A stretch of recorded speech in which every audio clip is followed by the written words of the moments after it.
their leader. This is, I think, the best statement of Lincoln's honesty.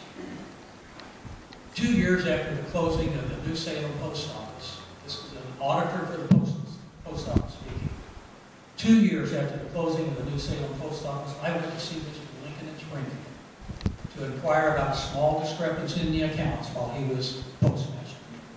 He greeted me warmly, got up, went to a desk and retrieved a small pouch. He had preserved and protected the small amount for nearly 2 years, knowing that at some point the New Salem Post Office would reopen. That same auditor later said, by that gesture alone, I favor Mr. Lincoln's politics. You've got to take time for one little Lincoln story.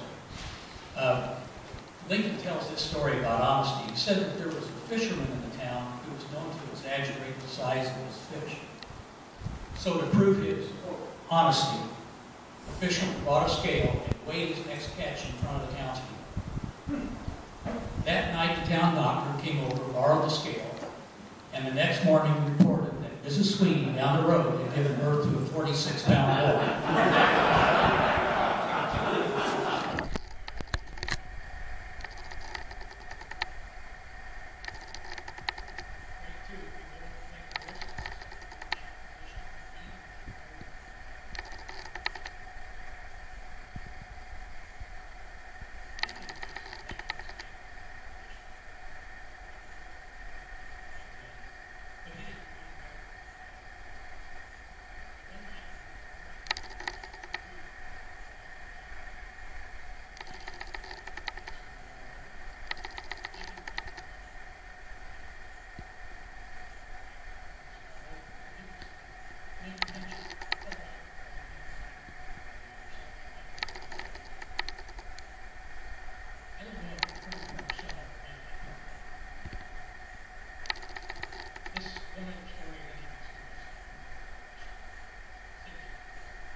Bit of a stoop, and never stood over anybody smaller than him. He was a very conscious man.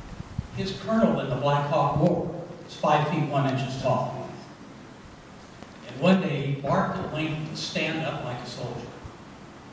Well, Lincoln kind of straightened up to his full height and said, "Do you want me to stand like this all the time, sir?" The little colonel barked, "Yes, Captain." And Lincoln said, "Well, sir, goodbye then, or I'll never be able to set eyes on you again."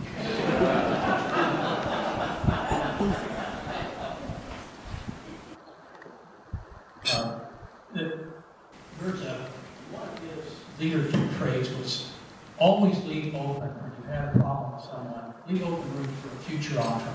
Don't close the door. And he often told this story. He said that 2 men had been feuding so long that neither of them probably remembered what the original grudge was about. One was older and one was younger. And one night, the younger neighbor heard that the older neighbor was dying. He ran out of the house, rushed to his neighbor's home, went in, and with tears in his eyes, said, "Old man, we must heal our wounds before you pass." So the old man was choked up. The 2 men shook hands for the first time in years. As the younger man was leaving, the old man propped up and said, "But if I recover, the old grudge stands." This is one joke about lawyers, and I just got to tell that. They're sitting right here in front of me. Lincoln was a lawyer, and a very good one, by the way, despite some items you see on the internet. He was a very successful lawyer. But once Lincoln was with a bunch of lawyers on a very cold night, and they were sitting around the fireplace, and Lincoln said, "Colder than hell." And one of the guys in the audience around him laughed a little bit and said, "Lincoln, have you been to hell? How would you know?" And Lincoln said, "Well, I have been. It's a lot like here. All of the lawyers are closest to the fire." With that, I'm going to bring this to a close again. As I said, I'll be happy to send you what the rest of the leadership traits are. But what I'd like to do is get to my favorite part of these talks, and that's to get questions and feedback. I promise you give you a wrong answer. If I don't know an answer, I will look it up and send it to you if you'll give me your business card with the question.